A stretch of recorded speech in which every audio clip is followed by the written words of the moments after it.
I've started recording. You've started recording. Fucking hell, you're looking good this week, mate. I'm poised and ready, mate. I'm like a coiled spring. Shall I intro us this week? Yeah, I think you should. Welcome to episode 5 of the Spen and Nick show. Spen, you're looking absolutely fantastic. I'm loving the plants. It's set up perfectly. How are you doing? Mate, I'm amazing. Firstly, first time you've done the intro. That was awesome, mate. Absolutely smashed it. This is going to be a great show, I'm sure of it. I've learnt from the best. I've learnt from the best. Like game faces on, boom, there we go. And action. So this week we're talking about new things, starting new things. It's the new year in 2020. Now we've got an absolute master of starting new things in Spencer right here. He's started. Well, he'll tell you more about this than me. But he started Makers Apprenticeships as the managing director and managed to generate millions of pounds in revenue in less than a year, I believe. And now he's starting a new startup called Future Builders. So who else better to ask about how to start a new business and get things off the ground than your man Spencer? So, Spencer, do you mind if we talk about that this week, and if I kind of tease out of you some of the kind of like lessons that you've come up with to be able to get ideas off the ground? Is that okay? Absolutely perfect. I think great timing as well. Not just the start of a new year, but the start of a new decade, which is pretty incredible. 2020, the 20s. It's going to be amazing. So yeah, absolutely. Let's talk about starting new things. So is there anything, I know I did a very quick summary of the two major projects, most recent ones that you've worked on. Is there anything that you want to just add to that, just to give a little bit of context for people? Yeah, I mean, I guess I've started lots of other new things, like loads of projects, loads of side projects, started new businesses here and there. In fact, my first business that I started was back when I was still at university. It's a little recording studio with a little kind of record label associated to it. I guess having that constant need to create something new is something that I've been doing a huge amount. So the more successful things, I guess the things that are kind of rolling more recently are definitely Future Builders, and previous to that was Makers Apprenticeships, which is, you're right, we grew that from a kind of an idea to over £2 million in business in less than 12 months. And so that was kind of a really great success story. Not only that now, but they're kind of rolling it into the whole, the rest of the kind of makers group much more. So it's a key kind of core part of the business now as well. And so, yeah, like starting new things is a big passion of mine. Some of them successful, some of them not successful. But the key thing is to like learn from your failures as you go along as well. So yeah, there's been a bunch of things that I've learned along the way. So let's start. Yeah. It sounds really interesting what happened at Makers Apprenticeships, where they did the classic have a new idea for a new business, spin it out, get it launched, get it happening, and then once it's working, spin it back into the business and integrate it into the business model. Do you want to just talk about that a little bit? Yeah, and to be honest, that's exactly what we did. But at the time that we were doing it, we weren't necessarily thinking about it in that way. I came into the company, to Makers Academy, with them having had this idea of apprenticeships. Now, bit of history, Makers started about 6 or 7 years ago now. It was the first European coding boot camp. So this was back in the day when people didn't think anybody could learn to code in less than like 3 years as a degree, and Makers decided to do a 12-week boot camp, and it was kind of following some of the things that were happening in America. But there wasn't anything like this over in the UK, and people just didn't believe it was possible. After a few years of kind of trying out different business models and actually being really successful in generating, changing like thousands of people's lives that weren't working in software before, and then changing them so that they were doing junior software engineering roles, and then all the way up to kind of progressing to like senior level after a couple of years. But what Makers found was that the market was kind of being kind commoditized to a certain extent. There was a lot of free stuff that's available online. There's a lot of competition into the space. It was also a dream of theirs to be able to provide this for free to individuals. Now, what happened was the apprenticeship levy came along in the UK, which meant that that businesses would be able to pay for the training element, and that people would be employed as an apprentice from the start of the program. And we kind of figured out that what Makers had, was a really good product proposition already, and we needed to kind of pile on these extra elements in order to turn it into a full apprenticeship. And yeah, it spun out as a completely separate thing. So it was just me working on it with some support from the centralized team at Makers, support with marketing, support with some sales, support with the kind of product and changing some of the elements of the product to make sure it was fit for purpose for the apprenticeship. But essentially it was kind of me, and then every now and again I'd kind of bring somebody back over to my team to kind of work on it and focus on it, more specifically, as opposed to kind of as a side project. And then over time it just grew, and we grew this team from just me up until about 12 people when I left, when it kind of spun back in, and now it's even grown further than that.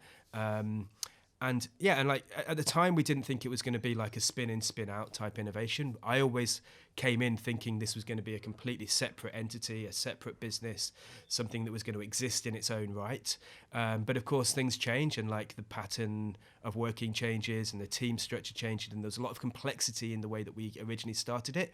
So we wanted to kind of, Makers wanted to bring it back a bit more simplistic, and make it a core offering into the centralized team. So yeah, exactly that. It worked out really well. It's still going really strong. They've got some incredible products, but also they've got some amazing clients as well.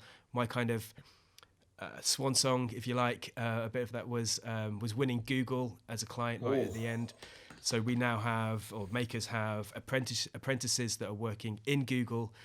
I guess from a credibility perspective, it doesn't really get much better than that. So that was a really big thing for us. Well, congratulations for that, and well done, because that sounds like you did a lot of stuff in about a year's time. And there's not very many people in the whole country that have been able to say they've generated millions of pounds of revenue for a startup in less than a year. So well done. One thing that this reminds me of is a Soren Kierkegaard quote from the philosopher. He said that life must be lived forward, but it can only be understood looking back.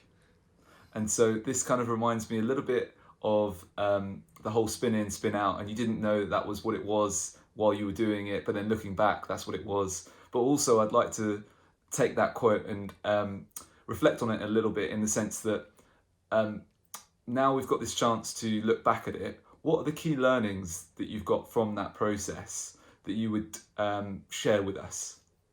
Yeah, that's a great question. I think one of the key things is innovation is really hard. Innovation inside an existing company is even harder, because you've got all of these different opinions, different perspectives, different forces at play. And actually what a lot of my role was at Makers was a negotiator between all of these different forces. So it might be that somebody wanted the product to go in a certain direction, we wanted to appeal to a certain type of clientele, and it was my job really to kind of be that point in the middle that ties all of this stuff together in order to continue to make progress. And when you've got something, we were really blessed at Makers. I was really blessed at Makers because we had a really great product to start with. It wasn't the full package in terms of the apprenticeship offer, but we had a really good starting point. So we had a really great product that was definitely had product market fit in terms of what we were able to deliver as engineers into new clients, into new businesses. We also had really good clients, so the people that we could go to straight away and start talking about this new proposition. It was definitely a perfect moment in time because a lot of people were talking about the apprenticeship and what they could do with their levy. They had this kind of pot of money just sitting there. So it was really good in terms of timing for the market. And also I had the third element, which is the ability to go and grab people into my team and start working on these things. So those three elements really are the key things for when you start anything. You need a great team, you need a great product, you need a great market. Now, one of the things that I've kind of realized, I think, is that over the time, and one of my big learnings is teams kind of come and go, actually. And a lot of people, when they're starting something, get hung up on this idea of who's the team, who's the best people that I can start this with. I've been kind of hamstrung by this myself, of this belief that I need to find the perfect co-founder, the person that inspires me, the person that kind of is the yin to my yang, if you like, the person that kind of fills in the gaps that I don't have. But actually, the reality is that teams come and go. And I've seen this with my own team at Future Builders, where the kind of core founding team of 3 changed, and it's now a founding team of 2. And we don't know where that's going to go longer term. And things might change again. But the core thing is, the key thing with team is that you've got someone who's really passionate that's driving it forward, at least one person. So I think that's what I was able to do at Makers. It's what I'm able to do now at Future Builders as well. So that idea of like the most important thing being the team isn't necessarily true, I don't think. I think one of the most important things is a really great market. And this is what I was so fortunate with at Makers, is that we had clients that were kind of innovators in their own right. They were definitely at the kind of pre-chasm side, if you like. They're innovators, early adopters. They're willing to take a chance on us as an unproven business because we've got a track record of working with them in prior products. And so we were able to find people that wanted to take that leap and go on that journey with us. And I think that's one of the things. And I knew that walking into Makers when I first had my interviews, is that one of the most important things here is to find the right clients. And this kind of comes back to a whole load of other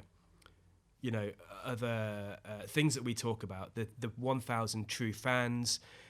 In a B2C context, I think that's really important. In a B2B context, it can be just 5 clients. But if you've got the right 5 clients that are going to enable you to progress, that you're going to enable you to test and learn continuously, then I think that's a really great starting point. So for me, when it kind of comes down to those 3 things, products can always be iterated, you can always improve it. But if you don't have a market, you don't have a problem that needs solving, then that's going to be a really, really difficult thing, a really big uphill battle. And ultimately, that's where businesses fail, I think. So what I'm hearing is that when you're innovating inside an existing business and maybe starting a new separate arm of that business, the key part of it is around negotiation. And being able to work with the different parties involved to be able to kind of keep everyone happy. I don't know if maybe that's not possible or too much of a a reaching goal, but that's kind of what you're aiming for. And then in terms of your top 3 things, I feel like the first one is to get the right team, but equally team members will come and go. So not being completely attached to them and not trying to find the perfect ones is something to remember. The second one was around product. And if you can start with a great product, even better. If not, and also certainly still, you need to keep iterating that product. And then the third one is that the key part is the market. You've got to have customers. Even if that's only 5 customers to start with, you need to get those customers in. And if you do that, those 3 things, that's gonna really help you along the way. Is that right? Absolutely. And again, I want to kind of reiterate this point about the customers. And the key for me is about finding the right customers that are willing to embark on this journey with you. Don't go for scale to start with. Don't go for the masses in the middle, the kind of mid and late majority. You want to be finding people that are willing to take a chance, that are the innovators and the early adopters of products. And you can definitely find them in businesses, for B2B businesses. You can definitely find those people. It's a bit harder, I find, because it's really easy to find kind of the innovators in a B2C world. But yeah, that is so important. And I think like the corollary to this idea of market is the problem. And if you haven't got a problem that is genuine and real and it's felt, then you're never going to succeed. And there's I want to give you a couple of indicators about whether there is a real problem here. So some things that I've found over the last couple of years with a problem is often people don't know that they have a problem, so it's quite difficult to find out whether they've got a specific problem. And of course, we talked about jobs to be done last week, and that's a really amazing framework to enable you to find problems. One of the key things that I found with Future Builders more recently is the problem that we were looking at is self-directed learning. being able to learn from all over the web and pull that together into categorized playlists, essentially giving you freedom of direction of your learning journey, and being able to learn from anywhere rather than kind of a more formulaic and linear process through like courses and e-learning and that kind of thing. And what we found was that people were hacking together their own solutions for storing and recalling great learning content. They were creating spreadsheets. They were doing lists on Evernote or in Wunderlist or on Trello. There's people doing like Kanbans for their own learning progress. All of these things are essentially ways of hacking their own kind of learning playlists and the things that they find useful. And that's What's a a Kanban? massive... Kanban board is a way of kind of project managing things. So you have 3 columns: to do, doing, and then done, and you kind of move these cards and these like you move these cards. bullet points. Yeah, cards, bullet points across, whether you're doing them or not. And what we found, actually, one conversation I had, which was amazing, with this person that literally has a list of her backlog, all the things that she wants to learn on one side, and then she looks at it on a Sunday night, moves over into the doing, what she plans to learn that following week. And it's very tactical. It's very much about what she wanted, what she wants in her own progress, but also what the business needs from her. So finding people that have hacked these solutions for themselves that are not really suitable and fit for purpose, but they're kind of getting by, shows me that there's a massive problem that people really genuinely have. And if you can create something that's way better than that list or that Google sheet or whatever it is, then you're definitely going to be onto something that people...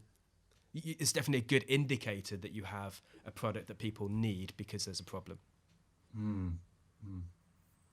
So what's the kind of next steps with that? Well, you've got to test it. So the key thing then is don't rest on anything. Just because you have found some insight, and it might be insight that nobody else has got. And the thing that you need to then do is test that to validate it as quickly as possible. And this is all about, we talk a lot again about minimum viable products, but it doesn't have to be an actual product, something that you're kind of unleashing into a big market. You can just be testing the most simple thing. We tested with Future Builders as one of our first things, a type form. So literally a survey tool that's off the shelf and free, and we used that in order to find out what people are trying to learn. And that was the very, very first MVP that we built. So do the smallest thing that you can possibly build, see whether people see value in it, and then that will determine whether it's viable. We then went on to do a whole load of testing with ads. We built landing pages. We put prices on those landing pages as well. So it was giving this impression that we were going to pay. You'd have to pay for our service, and that means that we were testing not just whether the product seems like it's a cool thing or it's an interesting thing to people, but that true viability as a business proposition for the actual project itself. So test. Don't think about doing one MVP. Think about doing 1,000 MVPs, and as many as you possibly can, as quickly as you possibly can. This reminds me, because I wanted to talk a little bit about Jim Collins' Good to Great book this week, just to touch on it. And I think this is a really nice point to mention it, around the Hedgehog Concept, whereby what he did was he studied 13 companies that were kind of doing year over year for about 7 years the same kind of level of revenue, and then for 7 years after that they just did like monumental growth, and compare that with companies that did 7 years of pretty much the same revenue and 7 years of kind of continued either continued flat revenue or maybe a slight decline. And what he found was that the companies that made that increased their revenue were employing something called the Hedgehog Concept, that he called it. And this was where they did one thing really well and just focused on that. Just like a hedgehog, when it tries to come up against a fox, the hedgehog has only got one thing that it does. It rolls up into a ball and it stays still. And then the fox, which is way more intelligent, can do lots of things, can run around, can look, can smell it, can try and bite it, do all these things. It generally loses to the hedgehog because the hedgehog does that one thing really, really well. And so with the MVP, essentially what you're trying to do is find that kind of one thing that you can do really well, that one simple thing. Yeah, what do you think about that, Spencer? Yeah, I totally agree. And it plays out in so many different worlds. So, not just in startups and business, but you can see it, oh, dare I say, you can see it even in politics, right? We've very recently seen some big elections in the UK, Yeah. and the winner, Boris, was the person that was doing the Hedgehog Concept, right? One thing. His all his manifesto, his speeches, everything was about one thing, which is about getting Brexit done. Whereas Jeremy Corbyn came in as a fox, trying to do all these things, avoiding the questions of Brexit wherever possible, talking about the NHS, talking about all these other elements, and trying all of these different tactics to try to kind of win that argument. And Boris won because people understand one thing, and that appealed to the masses, and super successful. And So it happens all over the place. so mentioning the NHS has reminded me of the bus analogy. Also, I think that's a good segue. I'm quite pleased with that segue, to be fair. Um, Considering that the bus was quite a famous NHS bus from um, uh, the For the Brexit Brexit campaign. campaign. Yeah, yeah. So the bus analogy also is really important from good to great, and I think you've made me reflect on it in a slightly different way than I had done before, and that was that the bus analogy that Jim Collins talks about, as he says, when you're the companies that were more successful made sure that they had the right people on the bus and they got the wrong people off the bus. So they went through a period of making sure that if people didn't really want to be there, they could then go. And then that everyone that stayed really wanted to be on the project and were really committed to making it happen. And so he said that first of all, you get the right people on the bus and the wrong people off the bus. Then you decide who's driving the bus and what people to put in what seats.